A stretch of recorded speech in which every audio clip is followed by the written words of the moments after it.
ಈ ನಡುವೆ ಚಂದನ್ ಶೆಟ್ಟಿ ಮತ್ತು ನಿವೇದಿತಾ ಗೌಡ ಅವರು ವಿಚ್ಛೇದನವನ್ನ ಪಡೆದುಕೊಂಡು ದೂರವಾಗಿರುವುದು ನಿಮಗೆಲ್ಲ ತಿಳಿದಿರುವ ವಿಚಾರವಾಗಿದೆ. ಚಂದನ್ ಶೆಟ್ಟಿ ಮತ್ತು ನಿವೇದಿತಾ ಗೌಡ ಅವರು ಮಾಧ್ಯಮದ ಮುಂದೆ ಕಾಣಿಸಿಕೊಂಡು ವಿಚ್ಛೇದನಕ್ಕೆ ಸ್ಪಷ್ಟನೆಯನ್ನ ಕೂಡ ನೀಡಿದ್ದರು. ಬಿಗ್ ಬಾಸ್ ಮೂಲಕ ಪರಿಚಿತರಾದ ಚಂದನ್ ಶೆಟ್ಟಿ ಮತ್ತು ನಿವೇದಿತಾ ಗೌಡ ಅವರು ನಂತರ ಒಳ್ಳೆಯ ಸ್ನೇಹಿತರಾಗಿದ್ದರು.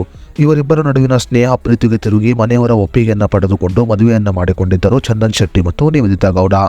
4 ವರ್ಷಗಳಿಂದ ಯುವ ಜೋಡಿಗಳಿಗೆ ಮಾದರಿಯಂತೆ ಜೀವನ ಮಾಡುತ್ತಿದ್ದ ಚಂದನ್ ಶೆಟ್ಟಿ ಮತ್ತು ನಿವೇದಿತಾ ಗೌಡ ಅವರು ಜೂನ್ 7ನೇ ತಾರೀಕಿನಂದು ವಿಚ್ಛೇದನವನ್ನು ಪಡೆದುಕೊಂಡಿದ್ದಾರೆ. ಕಳೆದ 1 ವರ್ಷಗಳಿಂದ ಚಂದನ್ ಶೆಟ್ಟಿ ಮತ್ತು ನಿವೇದಿತಾ ಗೌಡ ಅವರ ಸಂಸಾರದಲ್ಲಿ ಬಿರುಕು ಮೂಡಿದ್ದು, ಈ ಕಾರಣಗಳಿಂದ ಚಂದನ್ ಶೆಟ್ಟಿ ಮತ್ತು ನಿವೇದಿತಾ ಗೌಡ ಅವರು ವಿಚ್ಛೇದನವನ್ನು ಪಡೆದುಕೊಂಡಿದ್ದಾರೆ.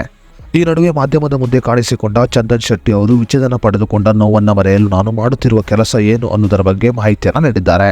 ಹೌದು, ನಿವೇದಿತಾ ಗೌಡ ಅವರಿಂದ ವಿಚ್ಛೇದನ ಪಡೆದುಕೊಂಡ ನೋವನ್ನ ಮರೆಯುವ ಉದ್ದೇಶದಿಂದ ಚಂದನ್ ಶೆಟ್ಟಿ ಅವರು ಹೊಸದಾದ ಉಪಾಯವನ್ನ ಮಾಡಿದ್ದಾರೆ. ಹಾಗಾದರೆ ಡಿವೋರ್ಸ್ ಪಡೆದುಕೊಂಡ ನೋವಿನಿಂದ ಹೊರಬರುವ ಉದ್ದೇಶದಿಂದ ಚಂದನ್ ಶೆಟ್ಟಿ ಅವರು ಮಾಡಿರುವ ಹೊಸ ಉಪಾಯ ಏನು ಅನ್ನೋದರ ಬಗ್ಗೆ ಸಂಪೂರ್ಣ ಮಾಹಿತಿಯನ್ನ ಈ ವಿಡಿಯೋದಲ್ಲಿ ನಾವು ನಿಮಗೆ ತಿಳಿಸಿಕೊಡ್ತೀವಿ. ಅದಕ್ಕೂ ಮುನ್ನ ನೀವಿನ್ನು ವಿಡಿಯೋನ ಲೈಕ್ ಮಾಡಿಲ್ಲ ಅಂದರೆ ಈಗಲೇ ಲೈಕ್ ಮಾಡಿ ಮತ್ತು news one Kannada YouTube channel subscribe ಮಾಡಿಕೊಂಡಿಲ್ಲ ಅಂದರೆ ಈಗಲೇ ಸಬ್ಸ್ಕ್ರೈಬ್ ಮಾಡಿಕೊಳ್ಳಿ. ಮಾಧ್ಯಮದ ಮುಂದೆ ಮಾತನಾಡಿದ ಚಂದನ್ ಶೆಟ್ಟಿ ಅವರು ನಿವೇದಿತಾ ಗೌಡ ಅವರ ಮೇಲೆ ಪರೋಕ್ಷವಾಗಿ ಆರೋಪಗಳನ್ನ ಮಾಡಿದ್ದಾರೆ ಅಂತಾನೆ ಹೇಳಬಹುದು. ಇನ್ನು ಡಿವೋರ್ಸ್ ಪಡೆದುಕೊಂಡ ನೋವಿನಿಂದ ಹೊರಬರುವ ಉದ್ದೇಶದಿಂದ ಚಂದನ್ ಶೆಟ್ಟಿ ಅವರು ತಾವು ಮಾಡುತ್ತಿರುವ ಕೆಲಸದಲ್ಲಿ ಇನ್ನಷ್ಟು ಬ್ಯುಸಿಯಾಗಿದ್ದಾರಂತೆ. ಹೌದು, ಚಂದನ್ ಶೆಟ್ಟಿ ಅವರು ವಿದ್ಯಾರ್ಥಿನಿಯ ಚಿತ್ರದ ಪ್ರಚಾರದಲ್ಲಿ ತಮ್ಮನ್ನು ತಾವು ತೊಡಗಿಸಿಕೊಂಡಿದ್ದು ಡಿವೋರ್ಸ್ ಪಡೆದುಕೊಂಡ ನೋವನ್ನ ಮರೆಯುತ್ತಿದ್ದಾರಂತೆ.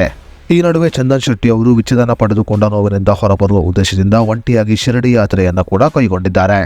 ತಾವು ಮಾಡುವ ಕೆಲಸದಲ್ಲಿ ಇನ್ನಷ್ಟು ಹೆಚ್ಚಾಗಿ ತಮ್ಮನ್ನು ತಾವು ತೊಡಗಿಸಿಕೊಂಡರೆ ತಮಗಾದ ನೋವನ್ನ ಮರೆಯಬಹುದು ಎಂದು ಹೇಳಿದ್ದಾರೆ ಚಂದನ್ ಶೆಟ್ಟಿ ಅವರು.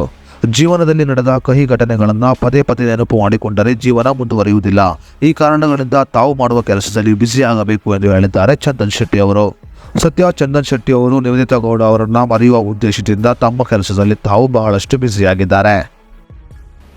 ಬ್ಯಾಡ್ ಮೆಮೊರೀಸ್ ಅನ್ನೋದು ಪ್ರತಿಯೊಬ್ಬರು ಲೈಫಲ್ಲಿ ಇರುತ್ತೆ. ಅದು ಯಾವ ರೂಪದಲ್ಲಿ ಬರುತ್ತೆ ಹೇಳೋಕ್ಕಾಗಲ್ಲ. ಕೆಲವ್ರನ್ನ ಕಳ್ಕೊಳ್ತಾರೆ, ಫ್ಯಾಮಿಲಿಲಿ ಏನೋ ಒಂದು ಡೆತ್ ಆಗುತ್ತೆ, ಅದು ಅವ್ರಿಗೆ ಬ್ಯಾಡ್ ಮೆಮೊರಿಯಾಗಿ ಉಳಿಯುತ್ತೆ. ಕೆಲವ್ರಿಗೆ ಏನೋ ಆಕ್ಸಿಡೆಂಟ್ಗಳಾಗೋಗ್ಬಿಡುತ್ತೆ, ಪಾಪ ಅವ್ರಿಗೇನೋ ಆಗೋಗು. ಸೊ ಅದೊಂದು ಬ್ಯಾಡ್ ಮೆಮೊರಿಯಾಗಳು. ಸೊ ನನ್ನ ಲೈಫಲ್ಲಿ ಇದೊಂದು ಬ್ಯಾಡ್ ಮೆಮೊರಿಯಾಗಿ ಉಳ್ಕೊಳ್ತು ಅಷ್ಟೇ.